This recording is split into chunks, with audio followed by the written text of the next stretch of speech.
So this is my end of semester summary. I will be talking about everything that I have done through the summer semester in Physics 112 and proving to you that I deserve a C in the class.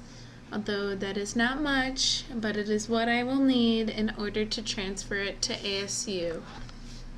So I'm going to start off by going through every single module and saying what we did and what I've learned throughout the whole semester, through all 10 modules you had us do in these past 8 weeks. So we started with Module 0, and of course there's the learning objectives at the beginning. I always liked that you had the learning objectives at the beginning, so I always knew what I was expected to learn through this. And if I didn't, I made sure I figured out and learned it. Anyway, so you introduced us to e-learning, which we learned what we'll have to be using this Canvas classroom, which I had never used before. And then you had us take an e-quiz to see if we are ready to do, if we were going to be able to complete stuff online, if we're online learners. And then an orientation, kind of going over how to use the Canvas classroom and other stuff. And then the completed orientation form, and then you had us set up our profiles and put pictures and a little summary about ourselves, and we can include others information about ourselves in there as well. So Module 1, you had us have the learning objectives, and then you had us answer the 3 questions about what is physics, what is reality, and is physics real?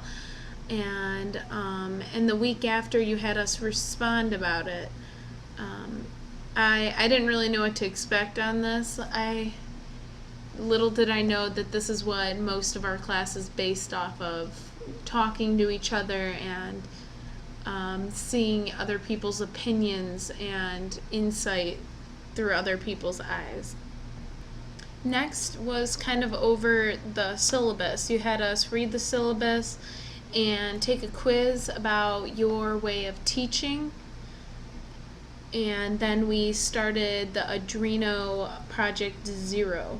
So with Project Zero, I kind of read over everything and kind of wrote down the important words and stuff that I thought I would definitely need to know for future projects.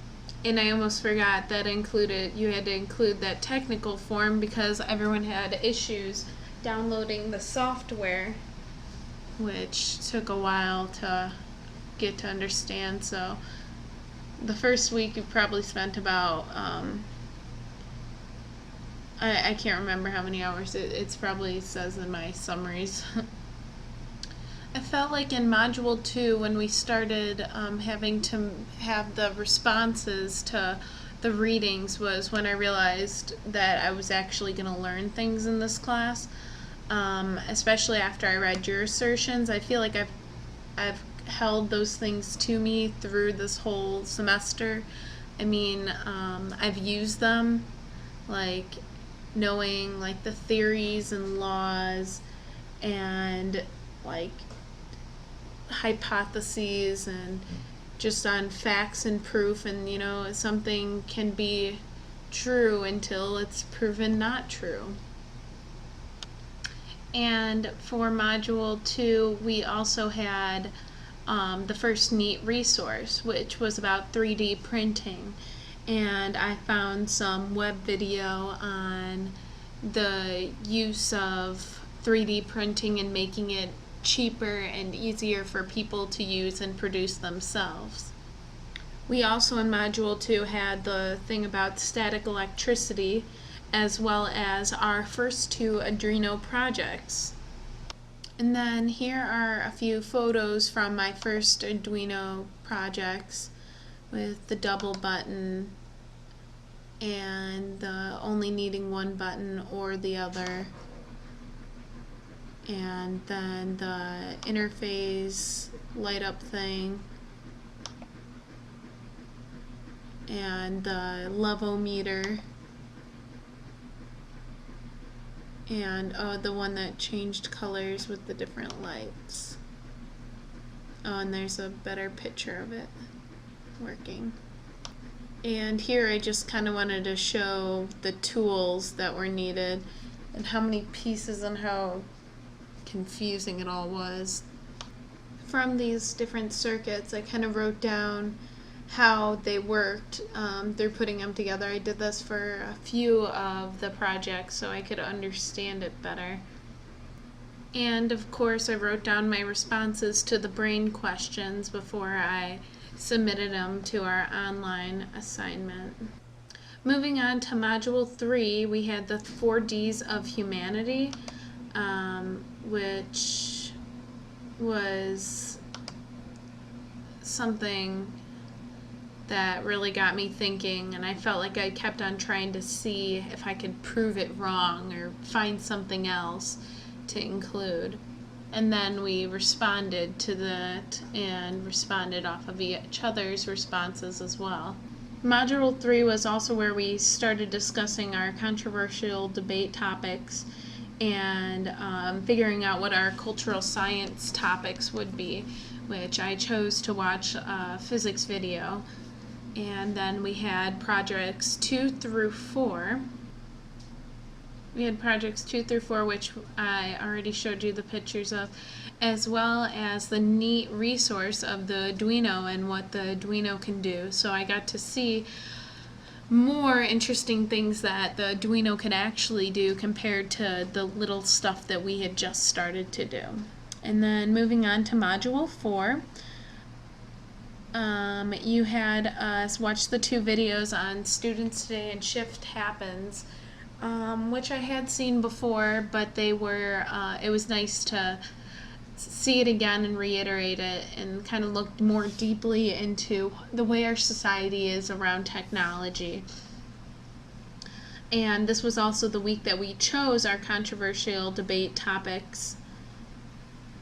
And for the neat resource, you had us look at the Higgs boson or whatever, and I feel like the things you post in here are all things that I would never look at myself, but you've kind of opened up new things to me through having us do that. And then we had the Arduino projects 5 through 7. Project 5 was the mood cue, and it was this one.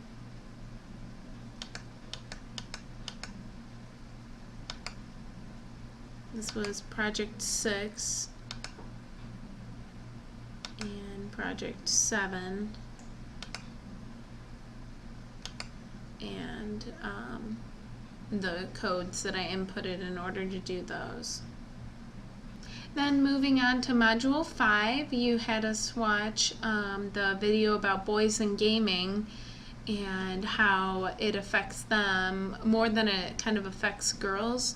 And then we also responded to last week's discussion. And then we had the neat resource of persistence of vision, which I had never known it was called that, and so I got to take a look at some videos and understand now how that actually works rather than just saying, oh hey, that's cool. No, I actually know what that is.